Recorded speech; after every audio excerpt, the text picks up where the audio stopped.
Assalamualaikum warahmatullahi wabarakatuh. Perkenalkan, nama saya Fadila Aulia Ardana dari kelas 3A D4 Akuntansi dengan nomor BP 1911021 dari kelompok 9.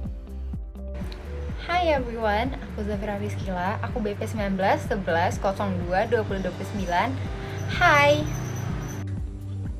Halo guys, perkenalkan saya Cica Larici BP 1911021013. Hai teman-teman, perkenalkan nama saya Lilis Karlina BP 1911021007. Oke, jadi di sini aku mau menjelaskan tentang pajak penghasilan pasal 21 atau disingkat dengan PPh pasal 21. Nah, sebelumnya apa sih definisi dari PPh 21 ini? Jadi, PPh 21 adalah pajak atas penghasilan berupa gaji, upah, honor, tunjangan, dan pembayaran lainnya dengan nama dan dalam bentuk apapun yang berhubungan dengan pekerjaan, jasa, jabatan, dan kegiatan yang dilakukan oleh orang pribadi subjek pajak dalam negeri.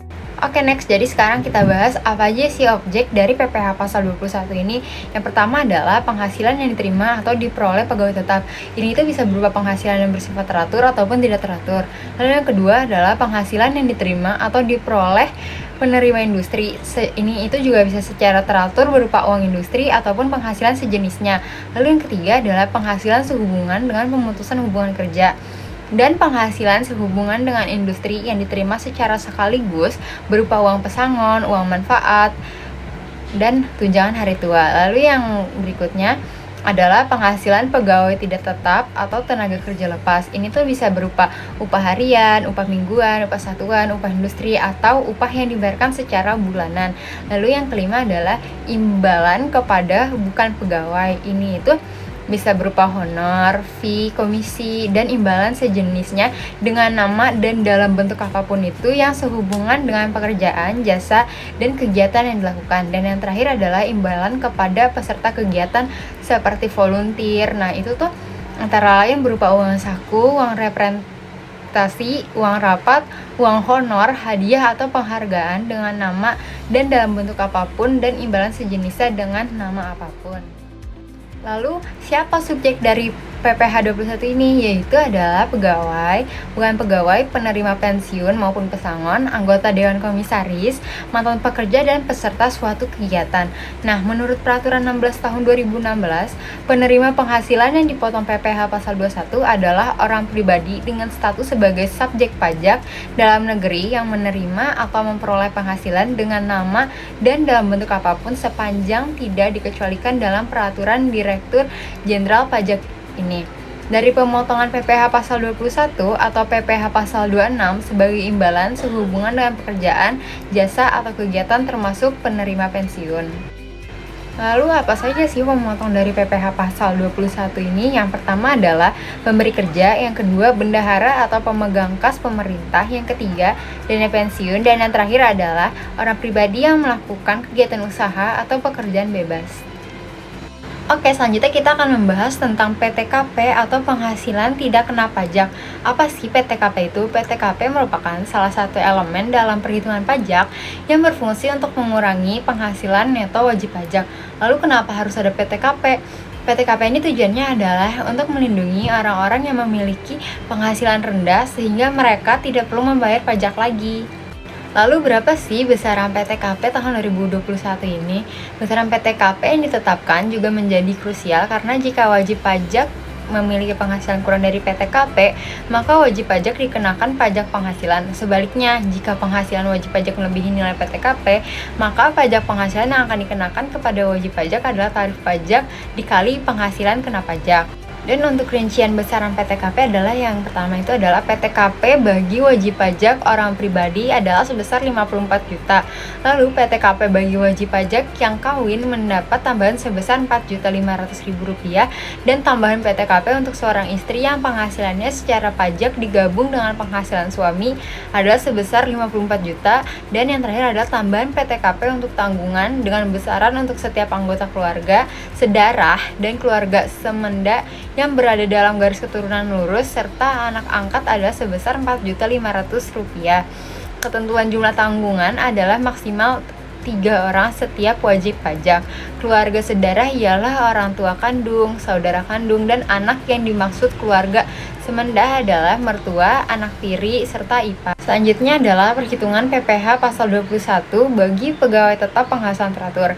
Yang pertama adalah dihitung seluruh penghasilan bruto, yang kedua dihitung penghasilan neto setahun, yang ketiga apabila pajak yang terhutang oleh pemberi kerja tidak didasarkan atas masa gaji sebulan, maka perhitungan PPh pasal 21 adalah jumlah penghasilan tersebut terlebih dahulu dijadikan penghasilan bulanan.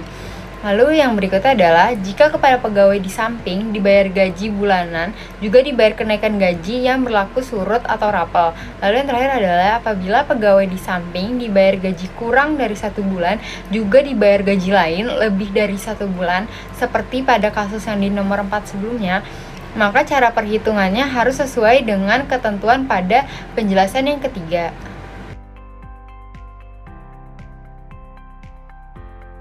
Baiklah, selanjutnya saya akan membahas mengenai pajak penghasilan pasal 21 pegawai tetap. Nah, apa sih pengertian dari pegawai tetap? Baiklah, di sini saya akan menjelaskan bahwa pegawai tetap adalah pegawai yang menerima atau memperoleh penghasilan dalam jumlah tertentu secara teratur, termasuk anggota Dewan Komisaris, anggota Dewan Pengawas, serta pegawai yang bekerja berdasarkan kontrak untuk suatu jangka waktu tertentu yang menerima atau memperoleh penghasilan dalam jumlah tertentu secara teratur. Baiklah, selanjutnya kita akan membahas lebih lanjut mengenai PPh pasal 21 pegawai tetap. Yang pertama itu ada rapel.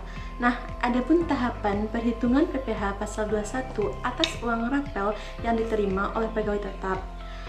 Apabila kepada pegawai tetap di samping dibayar gaji bulanan, juga dibayar kenaikan gaji yang berlaku surat atau rapel. Misalnya, 5 bulan perhitungan PPh pasal 21 atas rapel tersebut sebagai berikut. Yang A, menghitung kenaikan gaji sebulan, sama dengan jumlah uang rapel dibagi banyaknya bulan perolehan rapel, dalam hal ini 5 bulan. B, hitungan pertama, menghitung PPh pasal 21 sebelum atas gaji sebelum ditambahkan kenaikan gaji. C, hitungan 2, menghitung PPh pasal 21 sebelum atas gaji setelah ditambahkan kenaikan gaji. D, menghitung PPh pasal 21 atas kenaikan gaji sebulan sama dengan hitungan kedua dikurangi hitungan 1. Yang E, menghitung PPh pasal 21 atas uang rapel sama dengan jumlah bulan. Dalam hal ini 5 bulan dikalikan dengan hasil perhitungan huruf D. Baiklah, selanjutnya kita yang membahas PPh pasal 21 pegawai tetap mengenai penghasilan tidak teratur. Nah, adapun cara perhitungan PPh pasal 21 atas penghasilan tidak teratur bagi pegawai tetap, apabila kepada pegawai tetap diberikan jasa produksi, tantim, gratifikasi, bonus, premi, tunjangan hari raya, dan penghasilan lain semacam itu yang sifatnya tidak tetap dan biasanya dibayarkan sekali setahun, maka PPh pasal 21 dihitung dan dipotong dengan cara sebagai berikut. A. Dihitung PPh pasal 21 atas penghasilan teratur yang disetahunkan ditambah dengan penghasilan tidak teratur berupa tantim, jasa produksi, dan sebagainya. B. Dihitung PPh pasal 21 atas penghasilan teratur yang disetahunkan tanpa tantim, jasa produksi, dan sebagainya. C. Selisih antara PPh pasal 21 menurut perhitungan huruf A dan huruf B adalah PPh pasal 21 atas penghasilan tidak teratur berupa tantim, jasa produksi, dan sebagainya. Selanjutnya itu perhitungan PPh pasal 21 pegawai tetap untuk menerima tunjangan.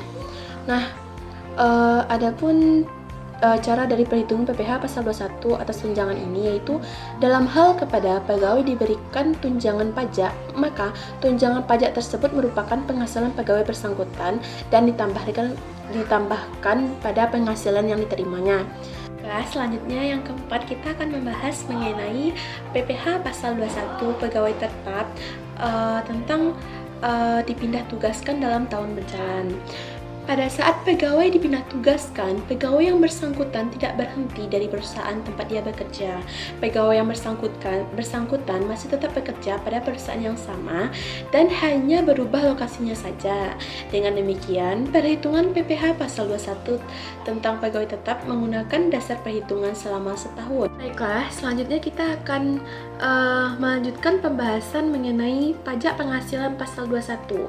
Nah, di sini yang pertama kita akan membahas mengenai PPh pasal 21 seluruh atau sebagian ditanggung oleh pemberi kerja. Dalam hal PPh pasal 21 atas gaji pegawai ditanggung oleh pemberi kerja, pajak yang ditanggung pemberi kerja tersebut termasuk ke dalam pengertian kenikmatan sebagaimana dimaksud dalam pasal 8 ayat 1 huruf B dan merupakan penghasilan pegawai yang bersangkutan. Nah, berikut merupakan contoh dari perhitungan PPh pasal 21 seluruh atau sebagian ditanggung oleh pemberi kerja.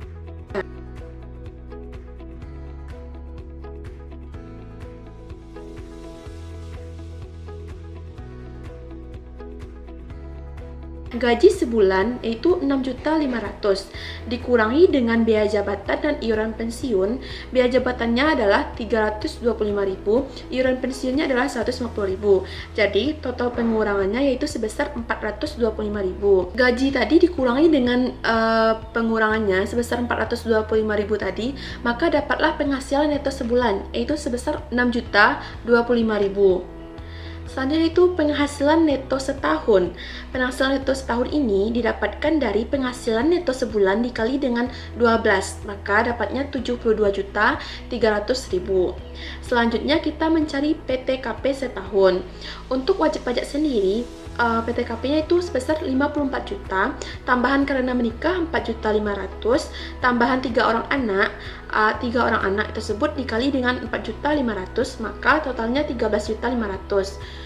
Jadi total keseluruhan PTKP setahunnya itu 72 juta.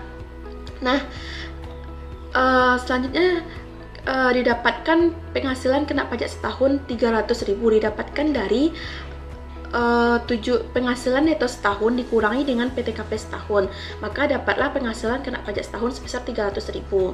Nah, selanjutnya kita hitung PPh pasal 21 terutang, yaitu 5% dikali dengan 300.000 dapatnya 15.000. PPh pasal 21 bulan Juli yaitu 15.000 dibagi dengan 12, maka dapatnya 1.250. PPh pasal 21 sebesar 1.250 ini ditanggung dan dibayar oleh pemberi kerja. Jumlah sebesar 1.250 tidak dapat dikurangkan dari penghasilan bruto pemberi kerja dan bukan merupakan penghasilan yang dikenakan pajak kepada Agus. Namun, apabila pemberi kerja adalah wajib pajak yang dikenakan pajak penghasilan yang bersifat final atau wajib pajak yang dikenakan pajak penghasilan berdasarkan norma perhitungan khusus atau limit profit, maka kenikmatan berupa pajak yang ditanggung pemberi kerja ditambahkan ke dalam penghasilan dari pegawai yang bersangkutan dan perhitungan pajaknya. Perhitungan untuk uang pensiun ini dibagi menjadi dua kelompok. Yang pertama, perhitungan PPh pasal 21 atas uang pensiun bulanan yang diterima pada tahun pertama pensiun, yaitu yang A. Terlebih dahulu dihitung penghasilan neto sebulan yang diperoleh dengan cara mengurangi penghasilan bruto dengan biaya pensiun, kemudian dikalikan dengan banyaknya bulan sejak pegawai yang bersangkutan menerima pensiun sampai dengan bulan Desember, atau biaya pensiun sama dengan 5% dari uang pensiun yang jumlah maksimal 200.000 sebulannya. Yang B, penghasilan neto pensiun pada huruf A ditambah dengan penghasilan neto dalam 1 tahun yang bersangkutan yang diterima atau diperoleh dari pemberi kerja sebelum pegawai yang bersangkutan pensiun sesuai dengan tercantum dalam bukti pemotongan PPh pasal 21 sebelum pensiun. C. Untuk menghitung penghasilan kena pajak, jumlah penghasilan pada huruf B tersebut dikurangi dengan PTKP dan selanjutnya dihitung PPh pasal 21 atas penghasilan kena pajak tersebut. Yang D. PPh pasal 21 atas uang pensiun dalam tahun yang bersangkutan dihitung dengan cara mengurangi PPh pasal 1 huruf C dengan PPh pasal 21 yang terutang dari pemberi kerja sebelum pegawai yang bersangkutan pensiun sesuai dengan tercantum dalam bukti pemotongan PPh pasal 21 sebelum pensiun. Yang E, PPh pasal 21 atas uang pensiun bulanannya sebesar PPh pasal 21 seperti dalam huruf D dibagi dengan banyaknya bulan sebagaimana dimaksud pada huruf A. Yang kedua, perhitungan PPh pasal 21 di tempat pemberi kerja sebelum pensiun. Apabila waktu pensiun sudah dapat diketahui dengan pasti pada awal tahun, misalnya berdasarkan ketentuan yang berlaku di tempat pemberi kerja yang dikaitkan dengan usia pegawai yang bersangkutan, maka perhitungan PPh pasal 21 terutang sebulan dihitung berdasarkan penghasilan kena pajak yang akan diperoleh dalam periode ketika pegawai yang bersangkutan bekerja dalam tahun berjalan sebelum memasuki periode masa pensiun. Namun, apabila waktu pensiun belum dapat diketahui dengan pasti pada waktu menghitung PPh pasal 21 terutang untuk setiap bulan, maka perhitungan PPh pasal 21 didasarkan pada perkiraan penghasilan itu setahun. Selanjutnya, kita akan membahas tentang pajak penghasilan pasal 21 pegawai harian lepas. Berdasarkan Peraturan Direktorat Jenderal Pajak Nomor per 16 PJ tahun 2016 tentang pedoman teknis tata cara pemotongan, penyetoran, dan pelaporan pajak penghasilan pasal 21 dan atau pajak penghasilan pasal 26 sehubungan dengan pekerjaan jasa dan kegiatan orang pribadi. Pegawai tidak tetap atau tenaga kerja lepas, pemegang dan calon pegawai yang menerima upah berdasarkan upah harian, upah mingguan, upah satuan, upah borongan, dan upah harian atau upah mingguan. Selanjutnya, ketentuan tentang PPh pasal 21 pegawai harian lepas. Pertama, tentukan jumlah uang saku harian atau rata-rata upah atau uang saku yang diterima atau diperoleh dalam sehari. Dengan syarat yaitu upah atau uang saku mingguan dibagi banyaknya hari bekerja dalam seminggu. Yang kedua, upah satuan dikalikan dengan jumlah rata-rata satuan yang dihasilkan dalam sehari. Dan yang ketiga, upah borongan dibagi dengan jumlah hari yang digunakan untuk menyelesaikan pekerjaan borongan. Kedua, dalam hal upah atau uang saku harian atau rata-rata upah atau uang saku harian belum melebihi 450.000 dan jumlah kumulatif yang diterima atau diperoleh dalam bulan kalender yang bersangkutan belum melebihi 4.500.000, maka tidak ada PPh pasal 21 yang harus dipotong. Yang ketiga, dalam hal upah atau uang saku harian atau rata-rata upah atau uang saku harian telah melebihi 450.000 dan sepanjang jumlah kumulatif yang diterima atau diperoleh dalam bulan kalender yang bersangkutan belum melebihi 4.500.000, maka PPh pasal 21 yang harus dipotong adalah sebesar upah atau uang saku harian atau rata-rata upah atau uang saku harian setelah dikurangi 450.000 dikalikan 5%. Next, penghitungan PPh pasal 21 bagi mantan pegawai yang menerima penghasilan berupa jasa produksi, tantim, gratifikasi, bonus, atau imbalan lain yang bersifat tidak teratur, di mana PPh pasal 21 dihitung dengan cara menerapkan tarif pasal 17 ayat 1 huruf A Undang-Undang PPh atas kumulatif jumlah penghasilan bruto yang diterima atau diperoleh 1 tahun kalender. Dan terakhir, penghitungan PPh pasal 21 untuk anggota Dewan Pengawas atau Dewan Komisaris yang tidak merangkap sebagai pegawai tetap, di mana PPh pasal 21 dihitung dengan menerapkan tarif pasal 17 ayat 1 huruf A Undang-Undang PPh atas kumulatif jumlah penghasilan bruto yang diterima atau diperoleh selama 1 tahun kalender.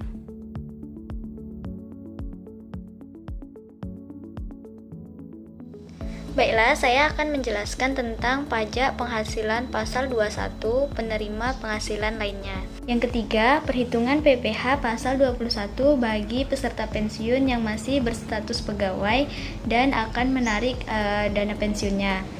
Tarifnya dihitung berdasarkan pasal 17 ayat 1 huruf A Undang-Undang PPh atas kumulatif jumlah penghasilan bruto yang diterima atau diperoleh selama 1 tahun. Yang keempat, pemotongan PPh pasal 21 bagi orang pribadi dalam negeri yang bukan pegawai atas imbalan yang bersifat kesinambungan. Yang pertama, bagi yang telah memiliki NPWP dan hanya memperoleh penghasilan dari hubungan kerja dengan pemotong PPh pasal 21 dan atau PPh pasal 26 serta tidak memperoleh penghasilan lainnya. PPh-nya dihitung berdasarkan tarif pasal 17 ayat 1 huruf A Undang-Undang PPh atas jumlah kumulatif penghasilan kena pajak dalam tahun kalender yang bersangkutan. Besarnya penghasilan kena pajak adalah sebesar 50% dari jumlah penghasilan bruto dikurangi PTKP per bulan. Yang kedua, bagi yang tidak memiliki NPWP atau memperoleh penghasilan lainnya selain dari hubungan kerja dalam pemotongan PPh pasal 21 dan atau PPh pasal 26 serta memperoleh penghasilan lainnya dihitung berdasarkan tarif pasal 17 ayat 1 huruf A Undang-Undang PPh atas jumlah kumulatif sebesar 50% dari penghasilan bruto dalam 1 tahun. Yang kelima, pemotongan PPh pasal 21 bagi orang pribadi dalam negeri yang bukan pegawai atas imbalan yang tidak bersifat berkesinambungan. Dihitung berdasarkan pasal 17 ayat 1 huruf A Undang-Undang PPh sebesar 50% dari jumlah penghasilan bruto. Yang keenam, petunjuk umum perhitungan PPh pasal 21 bagi peserta kegiatan.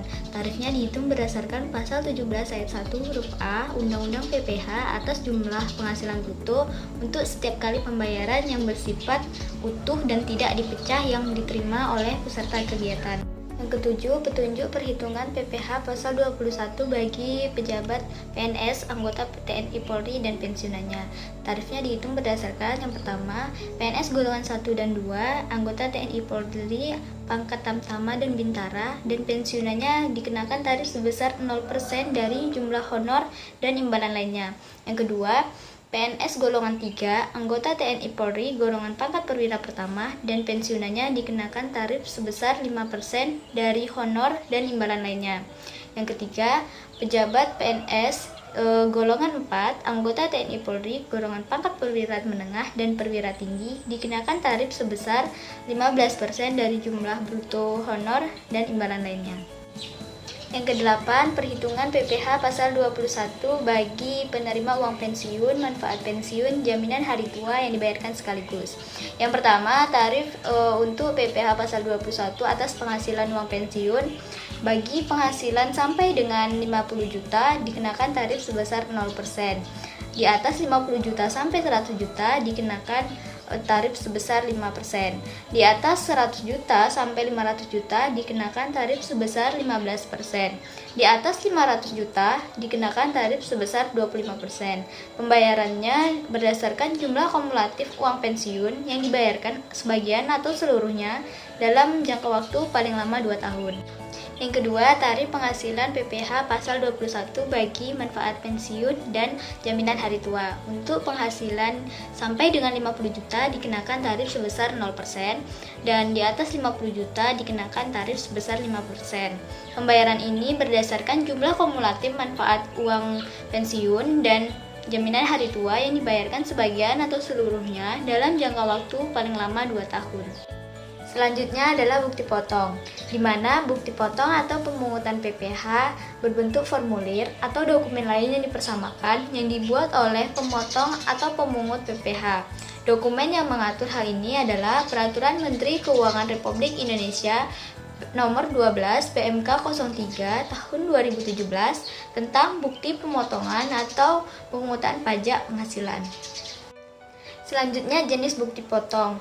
di mana menurut PPh pasal 21 bukti potong terbagi menjadi 4. Yang pertama, bukti potong PPh pasal 21 tidak final, contohnya formulir 1721 nomor 6. Yang kedua, bukti potong PPh pasal 21 final, contohnya formulir 1721 nomor 7. Yang ketiga, bukti potong PPh pasal 21, contohnya formulir 1721 A1. Yang keempat, bukti potong PPh pasal 21, contohnya formulir 1721 A2. Selanjutnya, fungsi bukti potong. Menurut Peraturan Menteri Keuangan Nomor 12 PMK 03 Tahun 2017, fungsi yang pertama yaitu sebagai kredit pajak, yang kedua sebagai bukti pelunasan pajak, yang ketiga sebagai formulir kertas atau dokumen elektronik. Yang keempat, bisa dilakukan pembuatan ulang atau bahkan pembatalan bukti potong pajak berdasarkan kondisi tertentu. Berikut merupakan contoh bukti potong. Teman-teman bisa melihat dari slide yang kami tampilkan.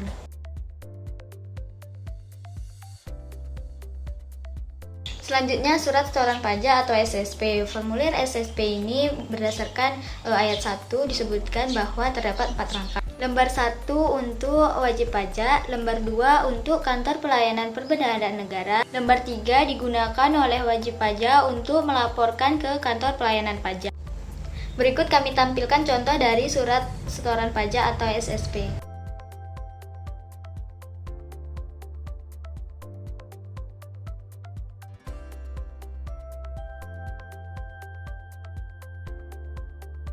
Selanjutnya, formulir 1721 A1.